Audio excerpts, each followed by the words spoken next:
physique? Vous vous trompez tout le temps quand vous faites des calculs? Eh bien, ce que je vais vous raconter aujourd'hui devrait vous rassurer. Alors lui, c'est l'animateur d'une chaîne qui s'appelle Science Étonnante, que je vous recommande si vous aimez les sciences. C'est un gars qui est très fort dans son domaine et à la fois très pédagogue. Voilà. Et puis moi, ce que je lui trouve aussi d'épatant, c'est que c'est quelqu'un qui est quand même pas mal dans la vérité et qui me permet justement, moi, d'avoir un œil critique un peu sur, non pas sur son travail à lui, mais sur ce qu'il nous relate de la physique, notamment. Et qui est une façon, je pense, assez juste de voir la physique. Alors moi, je vais juste un peu plus loin que lui. Lui, il reste avec des yeux amoureux des sciences et de la physique, et je pense un œil critique. Il est critique, mais qui reste malgré tout sympathique avec la science. C'était un autre mot que je cherchais, mais tant pis. Voilà, moi je suis un petit peu plus critique et j'en suis sorti. Voilà, c'est la différence. Mais j'ai du respect pour le travail de ce monsieur, j'ai du respect pour sa chaîne et j'ai du respect pour la personne, qui doit être quelqu'un de très sympa. Voilà, je pense que il fallait le dire. Alors il faut quand même raconter quelque chose à propos de l'expansion de l'univers. Vous savez, on présente souvent Einstein comme le type qui avait toujours raison, qui s'est jamais trompé, etc. Eh bien, s'il y a bien un point sur lequel Einstein s'est bien planté, c'est l'expansion de l'univers. En fait, là, je suis pas d'accord. Einstein s'était déjà planté en affirmant qu'en fait, Dieu ne jouait pas au dé. C'est une sentence à lui extrêmement connue, hein, croyant par là invalider les théories de la mécanique quantique qui basaient une part du fonctionnement de la matière sur le principe du hasard, quoi. Voilà. Il y a aussi cette photo qu'il fait où il tire la langue devant les photographes. Moi, mon avis, hein, parce que je suis pas là pour être gentil non plus, je suis là juste...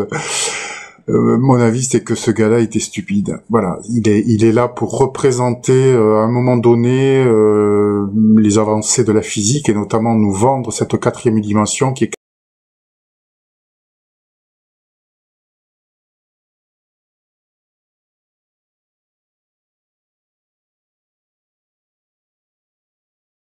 quand même un truc énorme, hein, dans l'univers. Il apparaîtrait tout à coup une quatrième dimension. Il fallait quelqu'un qui ait une certaine bonhomie, qui soit un peu sympa, qui ait l'air en même temps intelligent, c'est-à-dire avec des cheveux un peu n'importe comment. Le mec qui tire la langue aux caméras. Enfin voilà. Il fallait qu'à la fois il paraisse intelligent, qu'il soit sympathique. Et on a pris Einstein, mais je pense que ce gars-là était pas loin d'être stupide. Voyons la suite. En fait, plusieurs années avant les observations de Hubble, Einstein s'était déjà rendu compte que ses propres équations pouvaient conduire à l'idée d'un univers qui ne soit pas statique, c'est-à-dire qui soit éventuellement en expansion ou en contraction. Et ça, pour lui, c'était un truc totalement inconcevable. Et donc, il s'est dit que sa théorie était forcément fausse, et il a cherché à modifier ses équations pour qu'elles puissent donner un univers qui soit statique.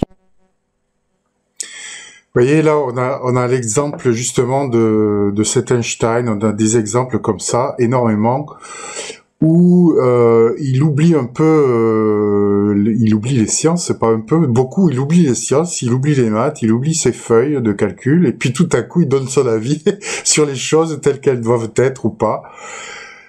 Il a fait ça donc, comme je vous disais précédemment, sur Dieu ne joue pas au dé. Voilà, c'était une sentence comme ça qui est basée sur un avis personnel qu'il a de comment doivent être les choses. C'est ce qui me fait dire que ce gars-là est stupide. Mais il y a bien plein d'autres choses dont je vais pas faire état là.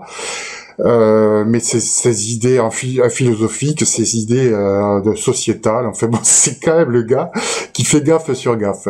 Pardon, mais non, ce gars-là, pour moi, n'est pas quelqu'un d'intelligent et c'est pas quelqu'un qui apparaît comme qui ne se plante jamais. Au contraire, il arrête pas de se planter. Voilà, très bien. On continue. Alors qu'est-ce qu'il a fait? Eh bien, il a rajouté un terme à ses équations. Et en fait, ça c'était une connerie parce que ça marchait même pas.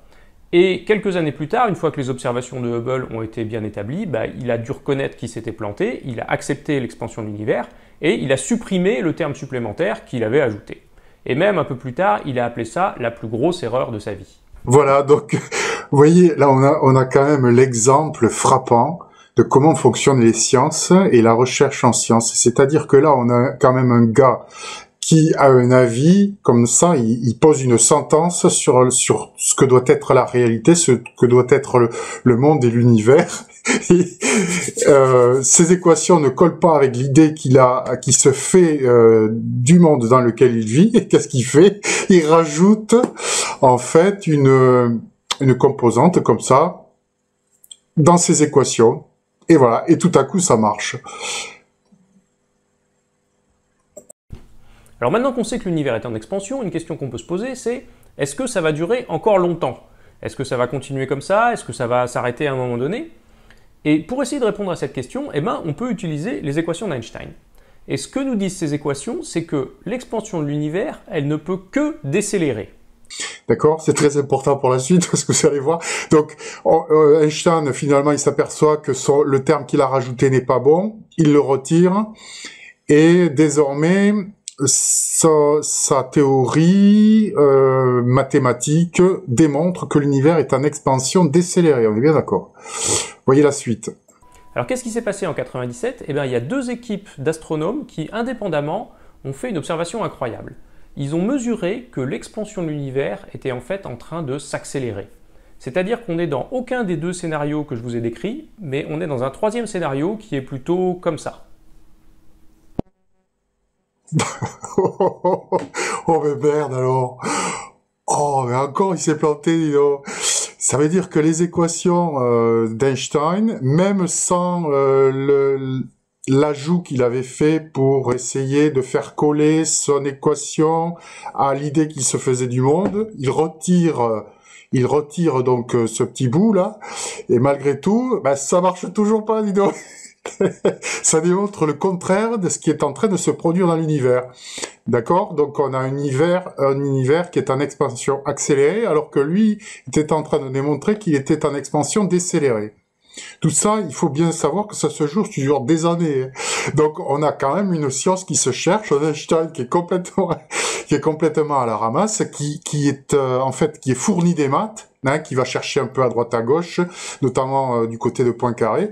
Il fournit des maths, et puis en fait, on observe ceci, on observe cela, on réfléchit entre nous, et puis on adapte. Un coup c'est accéléré, un coup c'est décéléré. Qu'est-ce qu'on fait? On l'accélère, on le décélère, on sait pas trop. Qu'est-ce que Nicole comme maths? Voilà comment fonctionne la physique et les maths. Les amis, voilà comment ça fonctionne. Et voilà comment ces théories faramineuses et en même temps complètement fumeuses, peu à peu, au cours des années, au cours des dizaines d'années, au cours des siècles, en fait, se construisent pour nous construire cet univers. Voilà, mais tout ça, c'est fumeux, c'est construit. On en a la preuve ici. Voilà. Moi, je vais beaucoup plus loin que ce jeune homme qui s'appelle David, évidemment, hein, mais... Je vais d'ailleurs beaucoup plus loin que lui-même n'oserait aller, vraisemblablement. Mais je suis dans ce rôle-là, c'est mon rôle, c'est le rôle que je me suis choisi. Et puis je trouve que il est en train de coller de plus en plus à l'idée qu'il faut se faire, à mon avis, des sciences. Alors en fait, c'est possible d'expliquer ça avec les équations d'Einstein, à une condition, de rajouter ce fameux terme qu'Einstein avait introduit et qu'il avait fini par supprimer en disant que c'était la plus grande erreur de sa vie. Ce terme qu'on appelle la constante cosmologique, et si on ajoute ce terme aux équations d'Einstein, ça colle parfaitement avec les observations d'un univers en expansion accélérée. Alors, il y a une chose que peut-être vous n'avez pas eue là. Je crois que j'ai pas mis cette partie où David nous explique qu'en fait cette partie-là d'équation qu'avait rajouté Einstein, que finalement il retire et puis qu'il remet à nouveau, en fait il avait ajouté ça au départ parce qu'il se faisait une idée d'un univers statique. Lui, il voulait que l'univers soit statique, et puis ses équations, elles montraient que l'univers était en expansion. Et lui, il voulait pas. Donc, il rajoute ce truc pour que l'univers soit statique. Il le retire parce qu'on lui dit, mais non, attends, l'univers, il faut qu'il soit en expansion. Bah, il retire son truc.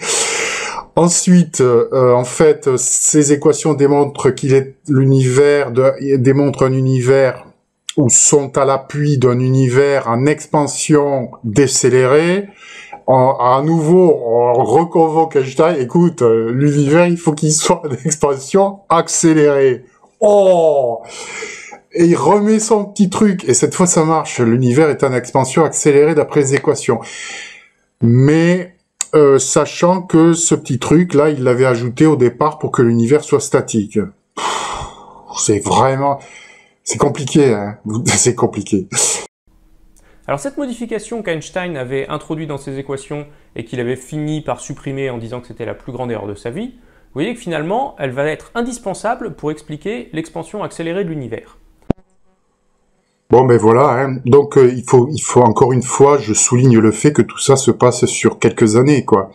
Hein, on ajoute, on retire, on ajoute, on retire, un coup avant, un coup en arrière, un coup sur les côtés. C'est une danse, c'est la danse des astrophysiciens. Et là, voilà. Donc voilà, maintenant cette constante qui s'appelle donc la constante cosmologique, ce fameux petit bitonio dans les équations que nous rajoute Einstein pour coller au système qui a été publicité par ses collègues. Il faut quand même lui donner un sens parce que là elle est partie pour rester dans ces équations, donc il faut lui donner un sens. Et il faut lui donner aussi une origine, d'où ça vient, d'où ça sort. Il va falloir quand même lui construire une histoire à ce truc-là, parce que c'est quand même quelque chose qui arrive comme ça, pof, qui arrive un peu comme un cheveu dans la soupe, vous voyez. Voilà. Alors je vous laisse écouter ce que nous dit David. Donc ça vaut le coup de se pencher un petit peu plus sur ce terme. C'est donc quelque chose qu'on appelle la constante cosmologique. Et une manière de l'interpréter, c'est de dire que le vide possède une énergie. Alors je suis d'accord, c'est un petit peu contre-intuitif, parce qu'a priori le vide c'est le vide, hein, donc on ne voit pas très bien pourquoi il aurait une énergie. Mais bon, c'est quelque chose qu'on observe expérimentalement, donc à la limite, pourquoi pas. Et grâce aux observations astrophysiques, on peut même calculer la valeur de l'énergie du vide, et on trouve que cette énergie du vide, elle vaut environ 10 puissance moins 13 joules par centimètre cube. Mais il y a quand même quelque chose de pas très satisfaisant dans cette idée, c'est cette énergie, d'où est-ce qu'elle vient? Or, il se trouve qu'il y a une théorie qui a une réponse toute prête à cette question, et cette théorie, c'est la mécanique quantique. Donc voilà encore un exemple c'est le marché en fait, hein. C'est un grand marché, la science. On a des trucs en suspens, on a des questions. Et puis, on regarde un peu ce qui se fait à côté et on s'aperçoit qu'en mécanique quantique, en fait, les collègues, ils ont sorti des trucs et ils ont trouvé qu'effectivement, le vide avait une énergie. Puis nous, ça nous arrange, les astrophysiciens, parce que nous, on a besoin d'une énergie dans notre vide. Vous voyez, mais c'est ça, c'est le grand marché, c'est un marché. Toi, tu vas faire ton marché, tu vas acheter des tomates, des melons, des salades, voilà, en fonction de ce que toi tu veux manger à midi ou le soir. Et bien là, c'est pareil. En fonction de l'univers que l'on veut se construire, on fait son marché à droite, à gauche. On va chercher ça maintenant là, dans la mécanique quantique, dans l'infiniment petit. On était dans l'infiniment grand, l'astrophysique. Maintenant, on va chercher ça dans l'infiniment petit, parce que les collègues, ils ont quelque chose qui nous intéresse, qui pourrait nous convenir à notre soupe. Mais ouais, c'est ça. Et une des conséquences du principe d'incertitude de Heisenberg, c'est que les particules, elles ne peuvent jamais avoir une énergie qui soit complètement nulle. Il y a toujours un petit quelque chose qui reste, un petit minimum d'énergie. Et ce principe, il s'applique aussi au champ électromagnétique, et une des conséquences de ça, c'est que le vide n'est jamais vide. Il y a toujours un tout petit peu d'énergie associée à un tout petit peu de champ électromagnétique. Et donc, en mécanique quantique, le vide possède une énergie. Est-ce que c'est pas formidable ça? On observe l'énergie du vide en cosmologie à travers l'expansion accélérée de l'univers, et la mécanique quantique nous permet d'expliquer d'où vient cette énergie au niveau microscopique. Le problème, c'est que si on fait le calcul de la valeur de l'énergie du vide en mécanique quantique, ce qu'on trouve, c'est 10 puissance 107 joules par centimètre cube. Une valeur monstrueuse. Et je vous rappelle, tout à l'heure, on a dit que la valeur observée expérimentalement grâce à l'expansion de l'univers, c'était 10 puissance moins 13 joules par centimètre cube. C'est-à-dire que la valeur trouvée par la mécanique quantique, elle est 10 puissance 120 fois trop grosse. C'est-à-dire 1000 milliards de milliards de milliards de milliards de milliards de milliards de milliards de milliards de milliards de milliards de milliards de milliards de milliards de fois trop grosse. Je pense qu'on peut dire sans problème qu'il s'agit de la plus grosse erreur de prédiction de toute l'histoire des sciences. Alors là, vous attendez certainement à ce que je vous explique qu'on a facilement trouvé d'où vient cette incohérence et que les chercheurs ont résolu le problème. Eh ben non, personne n'en sait rien. Et sachez que c'est même un des problèmes les plus cruciaux aujourd'hui en physique fondamentale, d'expliquer pourquoi l'énergie du vide observée expérimentalement en cosmologie est aussi petite, alors que le calcul théorique en mécanique quantique est aussi gros. Et pour répondre à cette question, vous voyez qu'il faut manier à la fois l'infiniment grand et l'infiniment petit, unifier mécanique quantique et relativité générale. Et donc pour répondre correctement à cette question, il est vraisemblable qu'il faille disposer d'une théorie du tout. Et aujourd'hui, eh ben, on la cherche toujours. Moi, ça me fait penser un peu à cet ami que j'avais à Toulouse. Je sais pas si on peut parler d'amis, c'était une connaissance en tout cas, quelqu'un que je voyais assez régulièrement et qui peignait des tableaux, qui se pensait artiste, il se voulait artiste. Et c'est vrai que dans les couleurs, il y avait quelque chose, il arrivait à se faire sortir quelque chose, c'était beau, quoi, c'était esthétique en tout cas. Comme on voit ces tableaux là qui sont vendus 20 ou 10 euros dans les supermarchés ou je ne sais où. Bon, voilà. Et ensuite, le problème, c'est que c'est pas ça, là. Ça, c'est des couleurs, c'est joli, c'est esthétique, ça se vend. Ça peut mettre de la couleur dans une pièce, mais c'est pas ce qu'on appelle l'art. Parce que, si vous voulez, cet ami faisait des interprétations de ces tableaux après coup, c'est-à-dire que, je vous raconte cette histoire, vous allez comprendre pourquoi. Donc il faisait ces tableaux et puis il voulait ensuite en trouver une interprétation. Donc je me suis pris au jeu avec lui, je me prenais des fois au jeu avec lui et puis j'essayais d'y trouver une interprétation avec lui. On se plantait devant le tableau, on se disait tiens ça pourrait être, ça pourrait être, ça pourrait être. Et on arrivait comme ça à des choses pas mal. Hein. On arrivait même à en faire un tableau de Van Gogh hein, ou de je ne sais quoi. Il donnait une interprétation philosophique à ce tableau. Eh bien, c'est un peu ce que font nos astrophysiciens là. C'est-à-dire que on marche en aveugle parce qu'on est en train d'inventer un univers, on est en train d'inventer un monde. Bon, et puis on regarde un peu de temps en temps sur la copie des voisins, des mécaniciens quantiques, et puis on s'aperçoit que tiens, ça m'irait bien, ça pourrait convenir, c'est une couleur qui pourrait convenir à mon tableau à moi, on va le chercher. Eh bien, ensuite, on a David qui se demande, alors je sais pas si c'est avec espièglerie ou si c'est une vraie question qu'il se pose, pourquoi est-ce qu'il y a un si gros écart entre cette chose que trouvent les mécaniciens quantiques et ce qui pourrait ressembler à ce que nous avons besoin nous en astrophysique? Pourquoi l'écart est-il aussi gros? Eh bien, l'écart est aussi gros, c'est assez facile à expliquer, hein, la ménagère moyenne dans sa cuisine pourrait vous le dire. Je sais pas si mon exemple est bon, mais bon. En fait, ça n'a rien à voir, c'est tout. C'est parce que ça n'a rien à voir. Voilà. On a des gens qui travaillent chacun de leur côté, qui à un moment donné essaient de faire un peu pourri de ce qu'ils ont trouvé, pour essayer de donner un sens et une structure à tout ça. Mais on donne un sens et une structure à quelque chose qui au départ a des choses qui n'ont rien à voir, et à des physiques qui n'ont rien à voir. Voilà. Moi, c'est mon interprétation à moi. Voilà. Ensuite, eh bien, à chacun de juger où se trouve la raison. Merci d'avoir suivi cette vidéo, j'espère que vous commettrez jamais d'erreurs aussi grosses. N'hésitez